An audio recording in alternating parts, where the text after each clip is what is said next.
Cher ami, vous savez certainement que Saint-Denis ou Trappes, par exemple, sont des villes fortement islamisées. Mais avez-vous entendu parler d'Estaing? Cette ville de 43 000 habitants est elle aussi une enclave islamiste en France. Le journaliste Raphaël Steinville évoque même à son propos un petit califat. L'hebdomadaire Charlie Hebdo parle quant à lui d'un Téhéran à 10 minutes de Paris. Cette islamisation ne se fait pas toute seule. Elle est l'œuvre des réseaux, d'associations, des mosquées. À Estaing, comme ailleurs, les islamistes placent leurs pions. L'un des mouvements les plus actifs dans l'islamisation de notre pays est sans aucun doute la nébuleuse turque Millî Görüs. Le Conseil d'État a lui-même parlé des confréries fondamentalistes à son propos. Et écoutez ce que disaient les fondateurs de ce groupe, l'ancien Premier ministre turc Necmettin Erbakan. Les Européens sont malades. Nous leur donnerons les médicaments. L'Europe entière deviendra islamique. Nous conquérons Rome.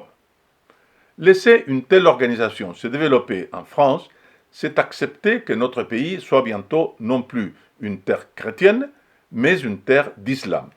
C'est pourquoi Amine de la Culture a lancé une pétition exigeant sa dissolution. Celle-ci a atteint 90 000 signatures. Revenons à présent à la situation à Estaing, si vous le voulez bien. Je cite Raphaël Steinville. Cette ville est en passe de devenir un symbole. Ici, pas de grandes répartitions à la sauce Emmanuel Macron. Pas de créolisation comme le rêve Jean-Luc Mélenchon. Juste un grand remplacement arrivé presque à son terme. Estaing, c'est la France.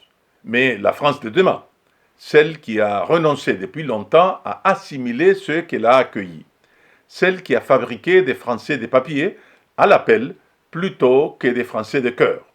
Celle qui, bon gré mal gré, s'est laissée coloniser, islamiser les yeux grands fermés, une colonisation soft certes, mais une colonisation tout de même, qui a conduit à son islamisation progressive. M. Steinville note qu'un quart des habitants de la ville sont des étrangers, venus pour près de 60% d'entre eux d'Afrique.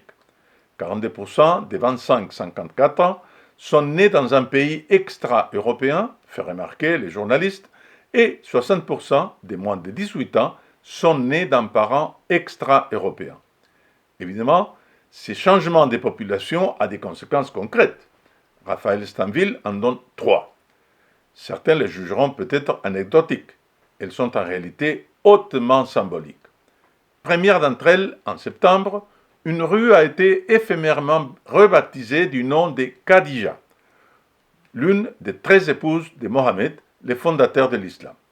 En dessous du nom, on pouvait lire l'explication suivante donnée par une habitante anonyme de la ville à propos de Khadija. Elle m'épouse et m'encourage, me donne la force de vivre dans notre société. Elle fut la première épouse du prophète Mohammed et une grande commerçante au cœur du 7e siècle. En tant que femme active des confessions musulmanes, les enseignements et les valeurs qui émanent de son histoire m'animent au quotidien, m'inspirent et me font aller de l'avant. Fin de la citation. C'est carrément de la propagande. Je vous rappelle que pendant ces temps, au Sable d'Olonne, une statue de l'archange Saint-Michel a été condamnée par la justice à être déboulonnée car jugée contraire à la laïcité. Deuxième exemple.